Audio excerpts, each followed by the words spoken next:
We are having wine in coffee cups because this restaurant doesn't have a license to serve. So they said you're actually having apple vinegar. How does it taste?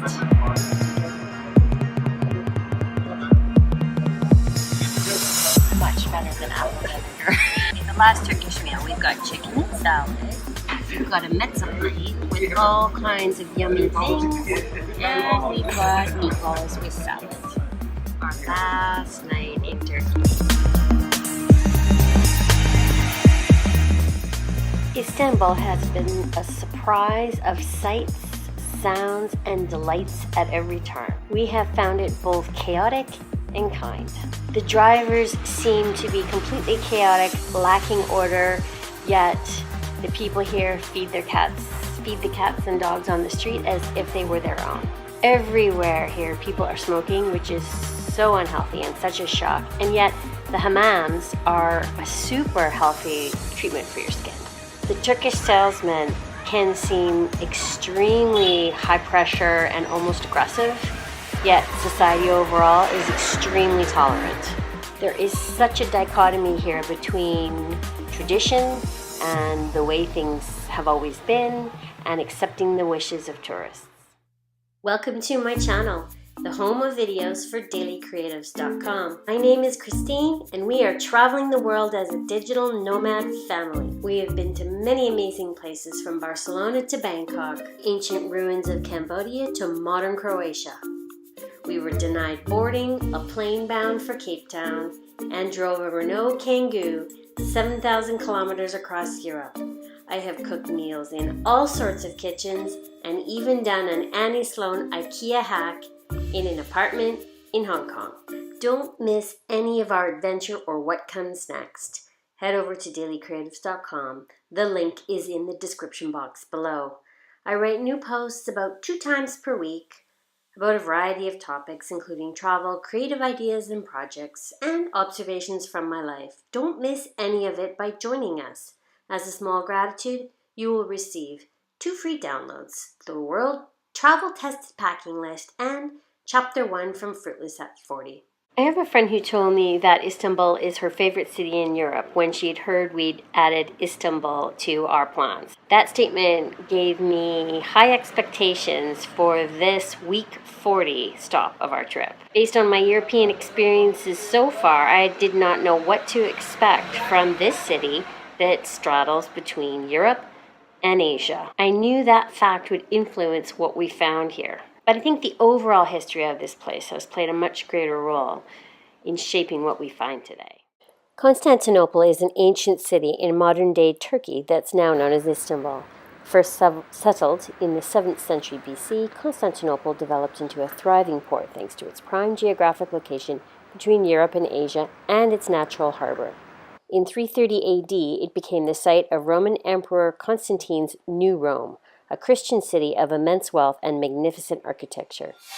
Constantinople stood as the seat of the Byzantine Empire, and that was the largest and wealthiest city in Europe for the next 1100 years, enduring periods of great fortune and horrific sieges until the rise of the Ottoman Empire in 1453. But before the Ottomans, the Byzantines reigned. In the 6th century, under Justinian and his wife Empress Theodora, Little Hagia Sophia was built as a Greek Eastern Orthodox church.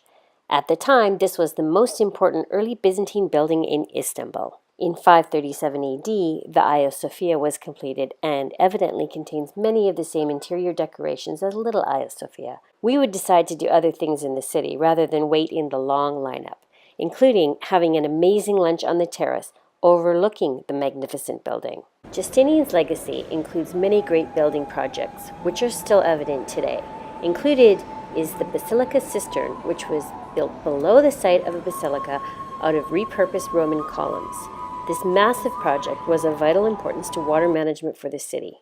Today, it can be toured in very low light conditions, making for dramatic photography with the right type of equipment. One of the columns is engraved with raised pictures of a hen's eye, slanted branches, and tears, said to be a weeping column for the water which still runs down it. Located in the northwest corner of the cistern, the bases of 2 columns reuse carved blocks with the image of Medusa, One block is placed on her side, probably to fit the space, and another is upside down. Istanbul has no shortage of amazing examples of architecture. One of the treasures of the city is the Blue Mosque. Built in the 17th century and located nearby Hagia Sophia, it is an active place of worship and can only be toured in between the calls to prayer 5 times a day. The name, Blue Mosque, derives from 20,000 ceramic tiles and 60 different tulip designs, all colored in shades of blue.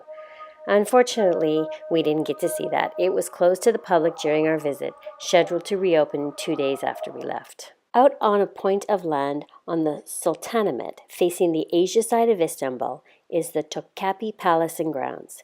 The park, sitting below the Wald Palace, is a wonderful example of the degree to which the public spaces of Istanbul are kept. Extensive plantings, fountains, play areas for children, and kilometers of well-kept pathways, an oasis within the bustling city.